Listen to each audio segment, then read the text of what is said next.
All right, wonderful people, welcome back to this wonderful channel where we'll bring you back-to-back update and information as to the hot. In case you have not joined our social media handle, what are you waiting for? Kindly go ahead and subscribe, like, comment, share, and also remember to on your notification button so that whenever our news drop, you will be the first. We'll collect them. Let's go down to the news proper. I see the hot. You don't share for the obodo as I go to bring you the information with the drop one by one.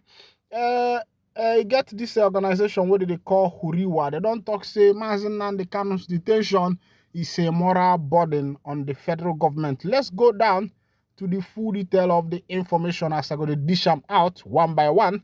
The President General of Ohanezendigbo Worldwide, Nze Ozi Chukwu Fidelis Chukwu, says the continued detention of Mazi Nnamdi Kanu, leader of the indigenous people of Biafra, is a moral burden on the federal government.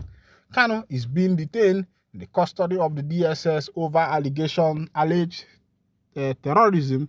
According to Nzechukwu, there is no sufficient reason for the prolonged detention of Kanu by the security agencies. Nzechukwu said he would collaborate with some Igbo leaders in government for a collective effort towards the release of Mazi Nnamdi Kanu. Nzechukwu made the remarks in his inaugural meeting with the NEC held in Enugu. On the forthcoming election of Ohaneze executives, Nzechukwu called the election of credible leaders into the executive of Pan-Igbo Executive. He expressed delight that the Imobi Ohaneze has resolved that there should be a screening committee to ensure that the incoming NEC comprise men and women with integrity. He regretted the disunity among Igbo, recalling the enviable Igbo unity during the Dr. M.I. Okpara regime that propelled the Igbo to become one of the most educated ethnic groups in Africa.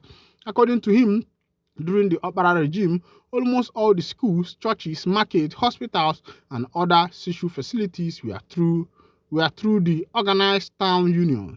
There were farm settlements that provided the required agricultural techniques for improved farming activities. There was food sufficient in Igbo land, but most regrettably, the subsequent Igbo leaders appear to have abandoned their responsibilities. He said it was the combination of Igbo internal peace, unity, and food security that registered Eastern Nigeria as one of the fastest growing economy in the world under Okpara. Nzechukwu lamented that at present, all forms of agricultural produce ranging from yam, beans, tomatoes, cow, goat, ram, carrot, and garden egg came from the north. He condemned the extortion on various road networks in Igbo land, stating that a trip from Enugu to Onitsha, a distance of 100 kilometers, will take about 4 hours because of numerous money extorting checking points mounted by the army, police, road safety, vehicle inspection officers, and community vigilantes. He decried the lack of vision of the contemporary Igbo leaders, explaining that while Harvard in the USA is curious about the Igbo success through the Igbo apprenticeship scheme, the present crop of Igbo are losing grip of that fascinating Igbo heritage.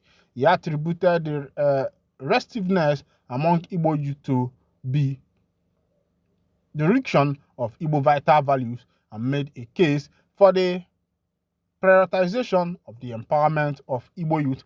All right, this one is coming from the new president of Igbo, Ndi Igbo, of Ohanezendigbo. Meanwhile, before we come back to that one, something don't happen for Anambra State. Of course, you know that insecurity have so much ravaged Anambra State in recent times. And Soludo has cried out. He said Soludo declares amnesty for repentant criminals, gives February 2025 for deadline. The governor of Anambra State, Professor Charles Soludo, have declared amnesty for repentant criminals. That is, if you are carrying gun in Anambra, if you are doing one thing, the governor of Anambra State said that he has declared amnesty. Amnesty means that if you can drop your arm and confess and come, that nothing will happen to you. The police will not arrest you. You will not go to jail. That is in conclusion of that amnesty. That's what it means. But meanwhile, let's go down to that information. Soludo has offered amnesty to criminals in the state, declaring that they have until the end of February 2025 to lay down their arms. The governor also announced plans to launch a joint security operation to tackle insecurity in the state. Soludo said the operation is condemned Operation Udo Gachi, which means let peace reign. The governor, who briefed journalists at the Anambra State Governor's Lodge on Tuesday, said his government has identified armed robbery, kidnapping, cultism, and touting as the principal problem causing insecurity in the state. He said, as for touting, the state anti-touting agency, codenamed SASA, is tackling that in Onitsha, and they are doing quite well. When we came in as governor, about 7 local government areas were in grip of hoodlums, but we took on them head on and liberated all the communities. Today, we hear that a handful of some of those criminals earlier dislodged have now come together and have been terrorizing the state. We have had reports of people being kidnapped and vehicles snatched, but in the coming days, we will launch Operation Udogachi. We have procured here 168 patrol vehicles, which would be distributed to various security agencies. Apart from the support we will be giving the security agencies, we are also deploying ICT in fight against insecurity. We are calling on criminal elements who would want to partake in our amnesty program to come forward and surrender themselves and their arms.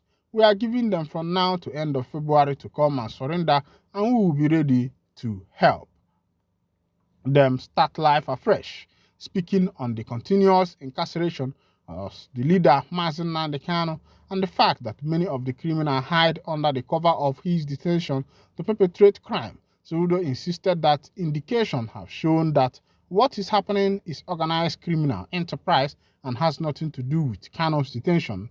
He said, I have been at the forefront of the call of the release of Kanu.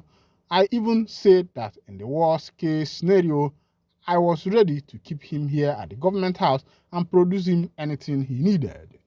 Part of the reason was that we really need to sit down to interrogate this whole idea, but for now, saying that the insecurity is because of his detention, I want to tell you that Nnamdi Kanu himself and IPOB, the organization he leads, have made several press releases disassociating themselves from the kidnap for ransom and criminal activities that is ongoing. All right. Welcome back. This is coming from Anambra State. And also their governor, Professor Charles Soludo, he is speaking on behalf of India Anambra, saying that he is declaring amnesty for all the criminal elements in Anambra State, that if they drop their gun, they will be forgiven. And also he said that what is happening in Anambra does not relate with Nnamdi Kanu's issue. And I will say that is where the governor gets this one wrong, because first of all, everybody know that what is happening in Anambra started as a result of issue of Nnamdi Kanu. And it is believed that if he is released from that detention, that there will be peace in Anambra State. But a lot of people have decided not to pay attention on some of this information that are being released, and they felt that they can do it themselves. Remember that before Soludo assumed office, he promised Ndigbo that one of the things he will do in office is to make sure that Kanu is released from the DSS detention. But as it is today, I am not seeing any effort that is contributing to make sure that Kanu is out of the DSS detention. I'm not seeing that effort at all.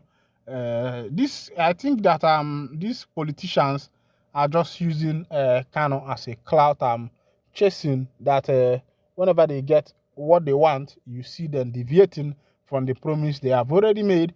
Even before Soludo assumed office, he was frequenting the DSS custody, all those, and even when he assumed office, he went there, took picture with Kanu and the rest of them. But what is happening now is what we don't even understand, because everything has changed. A lot of things has changed. The promise they made to the people, they are not keeping it. Other information, Winfrey have warned the Abia State to stay away from land disputes in order to save their lives and the life of their young ones. This is why I'll be winding down the curtain. And if this is your first time of joining us on this wonderful channel, please kindly go ahead and subscribe, like, and comment. Thank you for listening. God bless you. Ndioma.